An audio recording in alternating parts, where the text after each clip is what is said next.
మనం రెగ్యులర్‌గా వాడే పెన్స్‌లో ఈ క్యాప్‌లో చిన్న హోల్ అనేది ఉంటుంది. అది ఎందుకో తెలుసా? రీసెంట్‌గా ఒక స్కూల్‌లో 4 ఇయర్స్ అబ్బాయి లంచ్ చేస్తున్నప్పుడు ఫుడ్ గొంతుకు అడ్డం పడి చోకయ్యాడు. సో, అలాంటి సిట్యుయేషన్స్‌లో మనం పక్కనుంటే ఏం చేయాలి?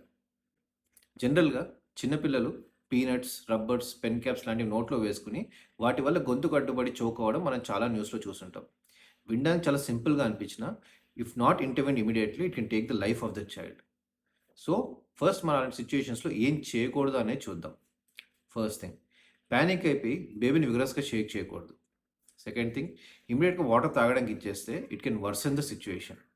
థర్డ్ థింగ్, బ్లైండ్‌గా నోట్లో ఫింగర్స్ పెట్టేసి ఆ ఆబ్జెక్ట్‌ని తీయడానికి ట్రై చేయకూడదు.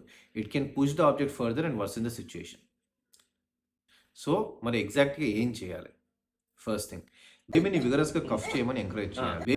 సెకండ్ థింగ్, బేబీకి మన చేత్తో సపోర్ట్ ఇస్తూ బేబీకి వెనుక భాగంలో వీప్ మీద ఇలా చేయి పెట్టి ఈ హీల్ భాగంతో 5 టైమ్స్ బ్లోస్ ఇవ్వాలి.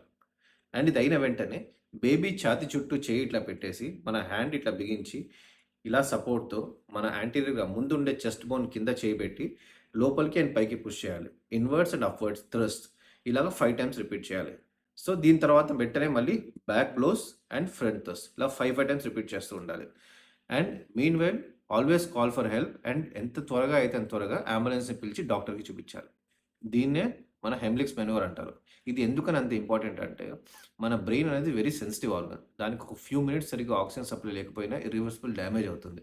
సో, ఎప్పుడూ మనం మెడికల్ సపోర్ట్ కోసం వెయిట్ చేయకుండా ఎవరైతే పక్కన ఉంటారో వాళ్ళు ఇమ్మీడియేట్ రెస్క్యూ కోసం ఈ మెనూవర్ చేయాలి. So that we can save the baby. So, share this with every parent, every teacher and every school group you know. This can save the life of a child. So, before closing one interesting fact. మనం రెగ్యులర్‌గా వాడే పెన్స్‌లో ఈ క్యాప్‌లో చిన్న whole అనేది ఉంటుంది. అది ఎందుకో తెలిస్తే మీరు కామెంట్ చేయండి.